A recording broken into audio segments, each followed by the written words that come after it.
তোমাদের পাশেই আছি হৃদয়ের কাছাকাছি, জীবনের পথ সোজা নয়, আশা নিয়ে নিত্য বাঁচি।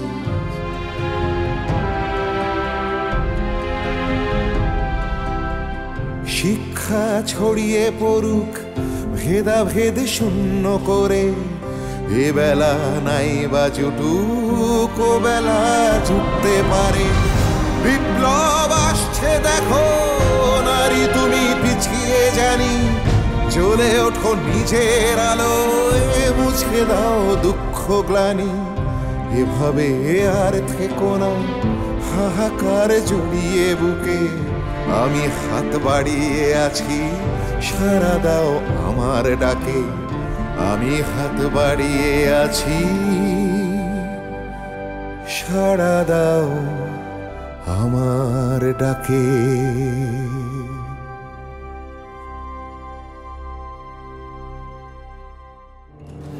ভাইজান আর আপনাকে ঢাকায় নিয়ে যাবে না, তার বদলে আপা তার বাচ্চাদের নিয়ে ঢাকায় চলে যাবে। আমি জানতাম ভাইজান আসলে এটাই চাচ্ছিল। আমি কি করব? বিদেশি শাসকদের তবেদারি করা আমার কাম্য নয়। আসলে ভাইজান একটা ছুতো করছিল, আমাকে আর ফুলকে তাকে গিলতে হয়েছিল আব্বার কথা মতো। আসলটা তো এখন বের হচ্ছে, দেখি না ভাবিজান শহরে যাওয়ার পর ফুলের কি হয়। কিন্তু আপনার পরীক্ষা? ওটা নিয়ে চিন্তা করতে হবে না, আমি হোস্টেলে চিঠি পাঠিয়ে দিয়েছি। আচ্ছা, একটা সত্যি কথা বলবে? আমি যেখানে থাকবো এটা শুনে তুমি খুশি হও? জানি না, জানি। খুশি যে হয়েছ সেটা তোমার স্থান কাল পাত্র জ্ঞান হারিয়েছে এখানে বসে পড়লে সেটা দেখে বোঝা যায়। আপনি খুব খারাপ, আগে বলবেন তো, কেউ যদি দেখে ফেলে কি বলবে বলুন তো। আমি চললাম।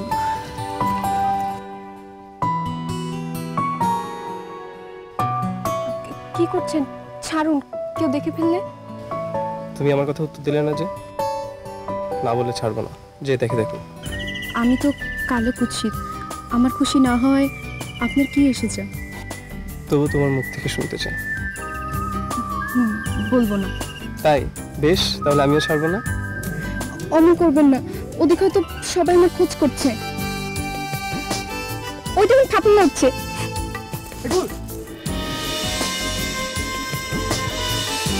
আমি খুব খুশি, খুব। আপনি আমাকে ছেড়ে কোথাও যাবেন না, কোথাও যাবেন না, কোথাও যাবেন না আপনি।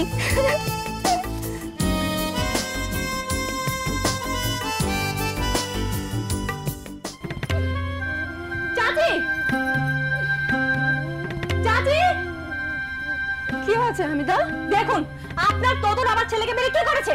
হ্যাঁ তোতন, এই তোতন, এদিকে আয়, এদিকে আয়। তোকে মেরেছিস? কেন মেরেছিস? হ্যাঁ, ও আমার ঘুড়ি ছিঁড়ে দিল কেন? ও তো ঘুড়ি ছিঁড়েছে বলে ওকে মারবি?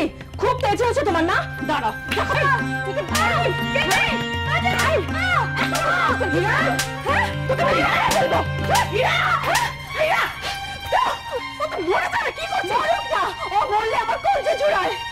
আরে পরের ঝাড় নিজের ছেলের উপর কেন যাচ্ছিস? কি হয়েছে কি? তোমার নাতিকে দেখো না, ওর ঘুড়িটা ছিঁড়েছে বলে কিভাবে ধরে মেরেছে। ও মা, ওর ঘুড়ি ছেড়ে দিয়েছে। তোতন, এটা খুবই দোষের হয়েছে। দেখি ভাই, এদিকে এসো তো, কোথায় লেগেছে দেখি আমি। থাক, আর আলগা পিঠ দেখাতে হবে না, আমি সব বুঝি। কি বোঝো তুমি? আমি কি কোনোদিন কখনো দুই করেছি? আমার দেওর বউ আর আমার নাতির মধ্যে কখনো কোনো পার্থক্য করেছি? চোখের সামনেই তো দেখতে পাচ্ছি, সামান্য একটা ঘুড়ি ছিল বলে তোতন আমার ছেলেটাকে এইভাবে মারলো। দোষ করলো তোতন, আপনি ওকে একটু শাসন করলেন না। আসলে আমরা সবাই তখন আপনার চোখের বিষ। আমি কোনোদিনও ছোটদের মারধর করা পছন্দ করি না। আর দোষ গুণের কথা যদি বলো, তাহলে ছোটদের চোখে তোমার ছেলে যা করেছে তাও কম দোষের নয়। তোতনের ঘুড়ি খুব প্রিয়, সেটা যদি ছিঁড়ে ফেলে তাহলে রাগ তো হবেই। আর ওর বয়স কত? তাছাড়া ভালো মন্দ বোঝার মতন বয়স কি ওর হয়েছে?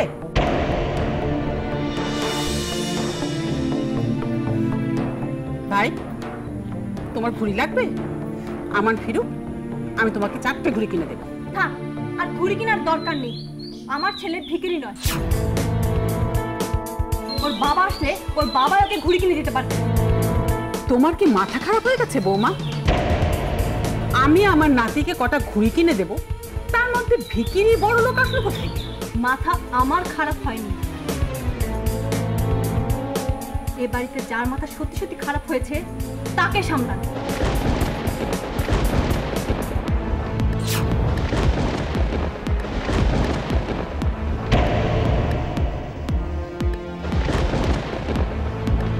তোতনের একটা ঘুড়ি ছিঁড়েছে, আমি ওকে 4টা ঘুড়ি কিনে দেব।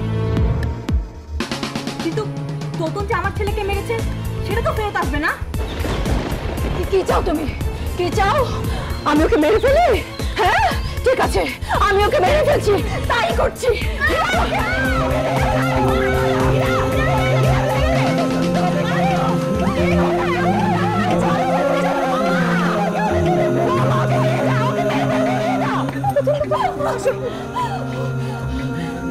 এবার আশ মিটেছে তোমার? আমার মেটামেটির কি আছে? এখন থেকে ওকে সামলে রাখবেন। ওর গায়ে তোর ডাকাতে রক্ত বইছে। ও বড় হয়ে নির্ঘাত ডাকাতি হবে।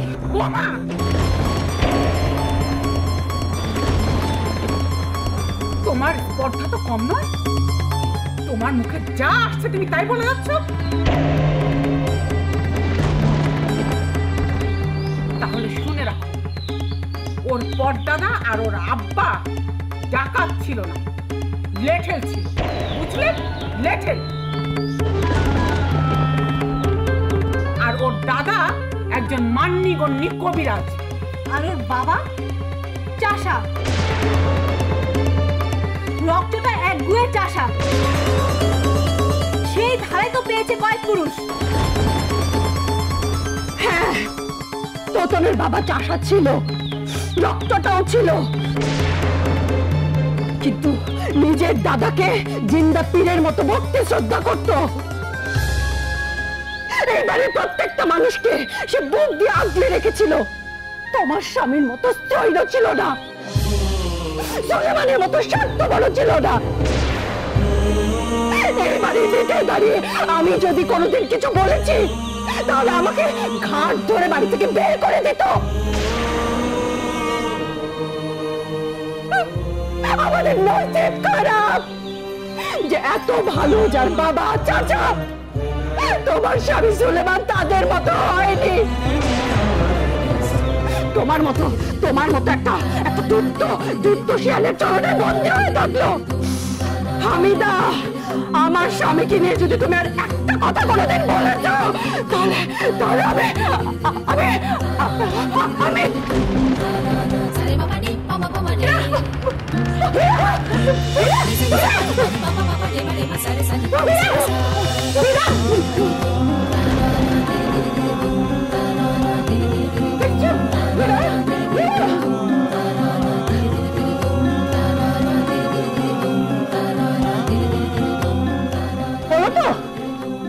শান্তি হয়েছে তোমার? তুমি বলেছিলে না চলে যাবে? চলে যাও বৌমা, তোমার কাছে আমি হাত জোড় করছি। তুমি আমার সংসারে আর অশান্তি লাগিও না, আর আগুন জ্বালিও না। তুমি চলে যাও, চলে যাও। যত সব পাগল।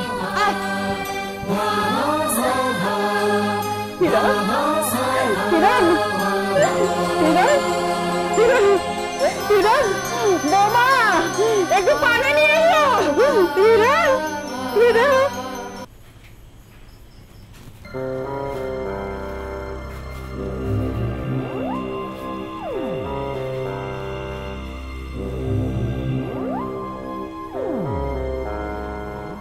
দারোগা সাহেব, কে কে? আরে আপনি কখন আসলেন? দাঁড়িয়ে আছেন কেন? বসুন বসুন।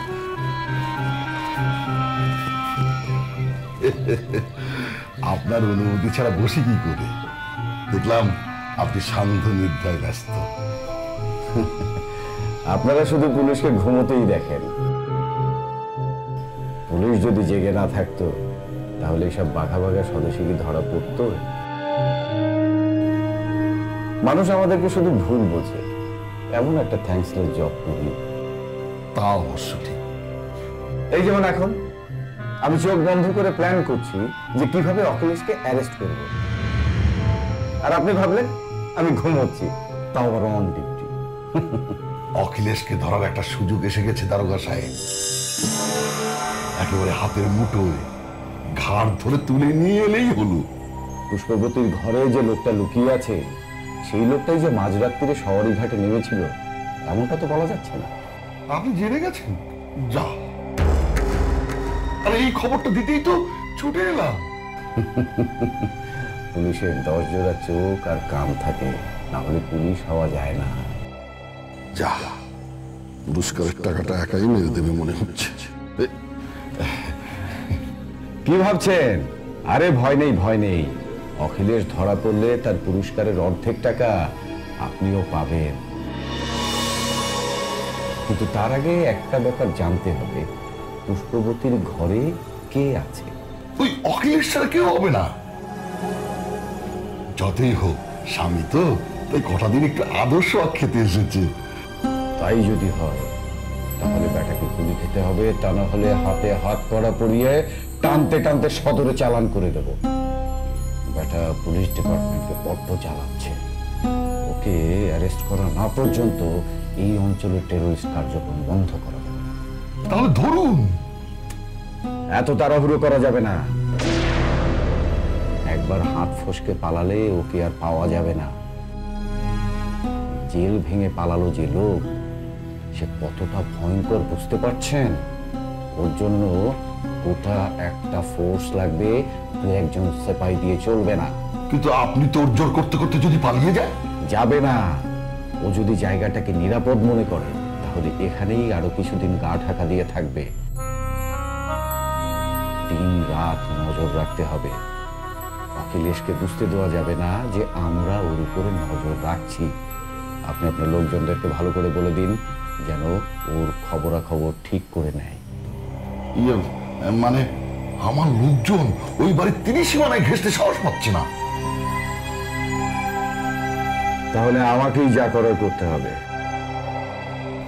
নিজে আট ঘাট বেঁধে সবকিছু বুঝে না নিলে অখিলেশকে অ্যারেস্ট করা যাবে না। আমার অখিলেশকে চাই অ্যাট এনি কস্ট, জীবিত অথবা মৃত।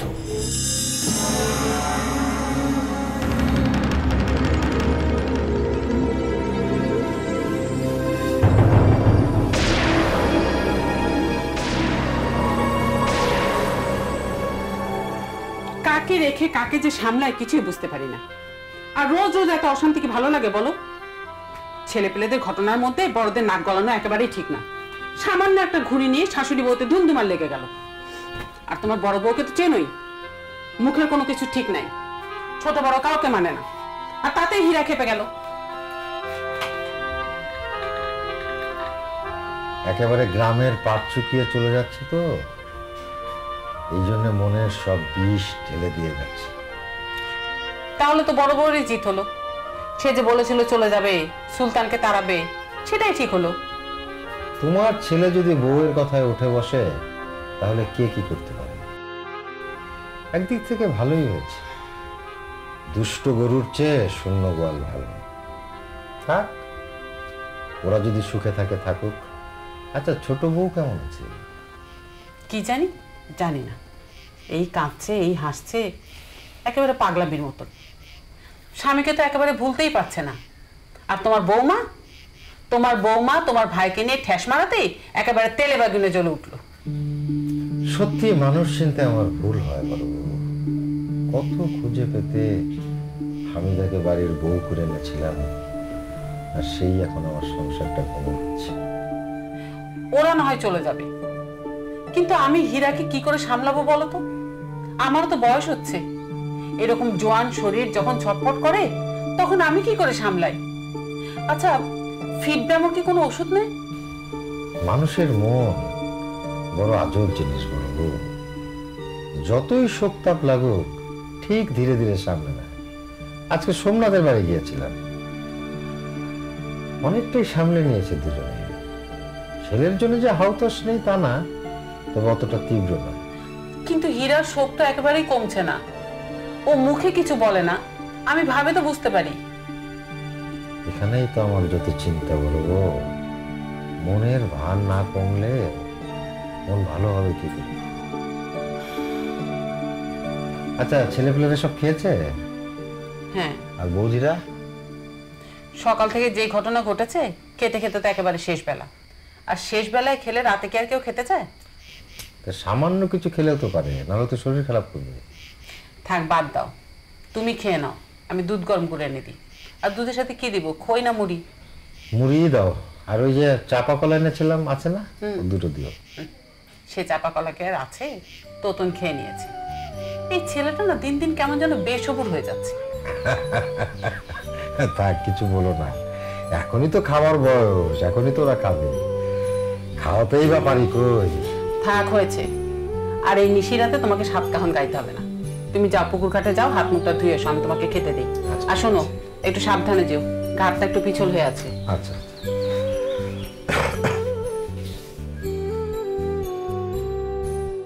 বাড়ির পাশে আর শ্রীনগর, ও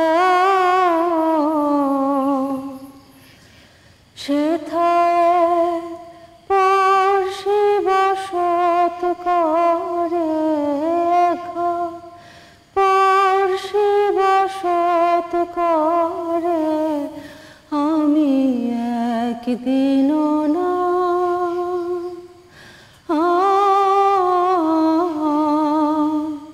দেখিলাম তারে। গেরাম বেড়িয়া গাথ পানি,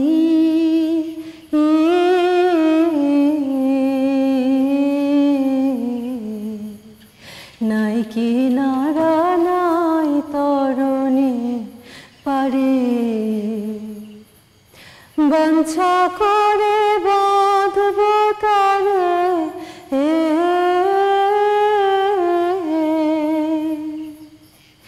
বাঞ্ছা করে বাঁধব তারে, কেমনি সেথা যাই রে আমি, কেমনি সেথা যাই রে আমি, একদিনও না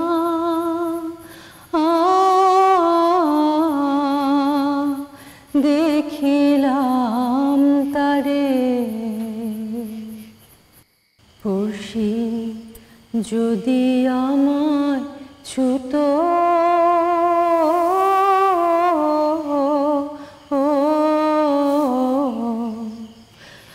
দম যাত না সকল যেত দূরে, সে আর লালন একসাথে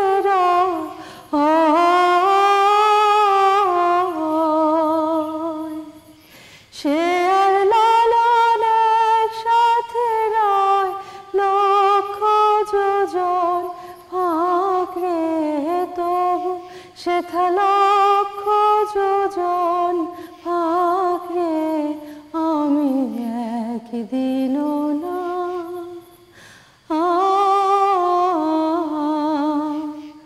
দেখিলাম তারে।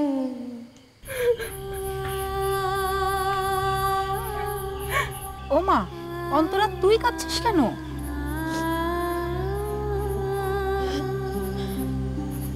মাত্র কটা দিন তাকে দেখি, তাতেই বুকটা ফেটে যায়।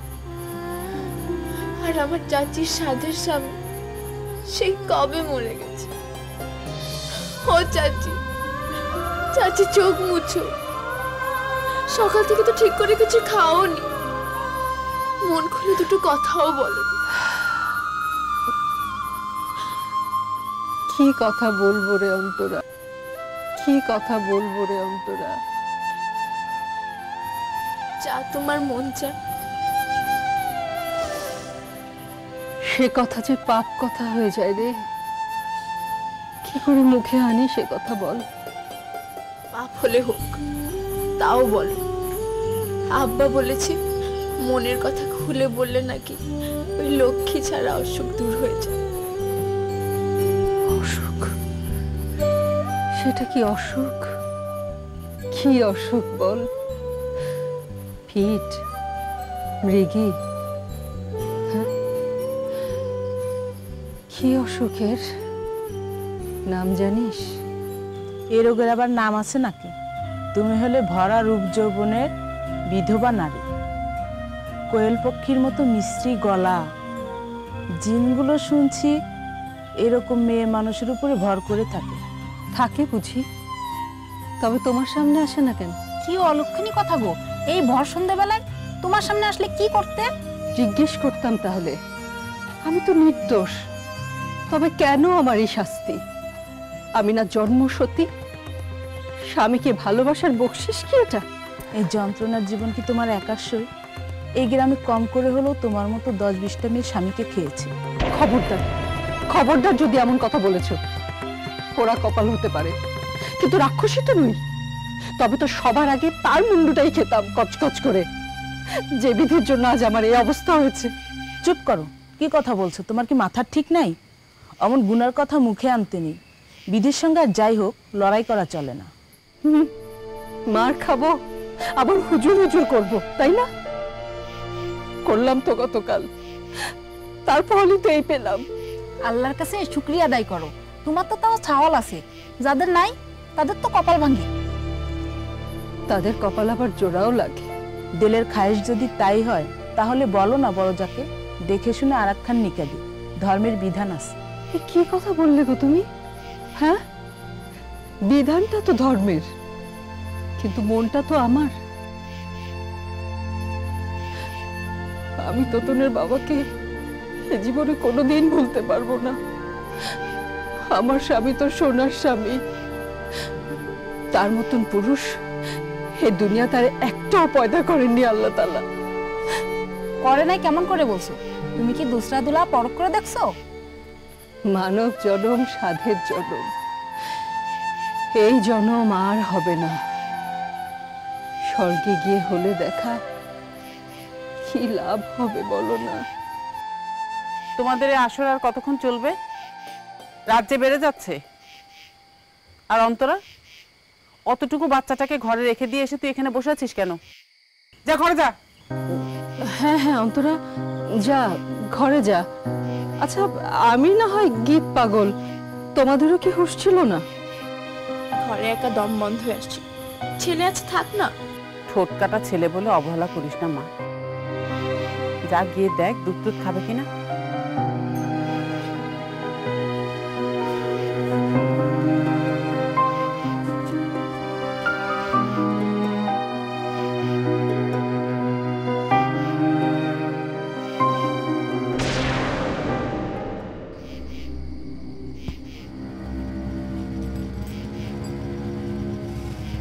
এবার ভেতরে চলো, অন্ধকারের বাইরে থেকে কেউ নজর রাখলে বুঝতেও পারবো না।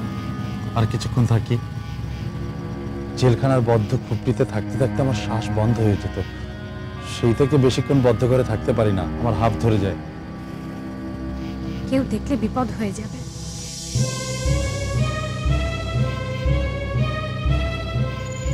কি আর হবে, হয় দীপান্তর নয় ফাঁসি। মরতে আমি ভয় পাই না পুষ্প।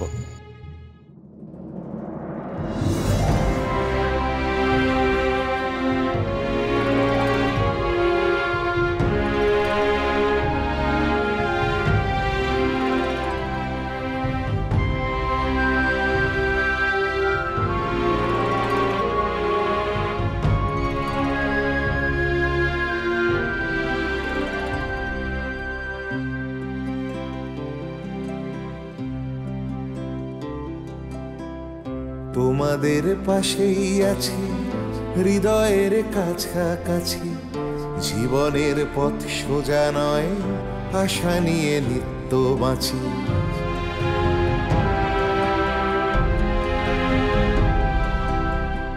তোমাদের পাশেই আছি, হৃদয়ের কাছাকাছি। জীবনের পথ সোজা নয়, আশা নিয়ে নিত্য বাঁচি।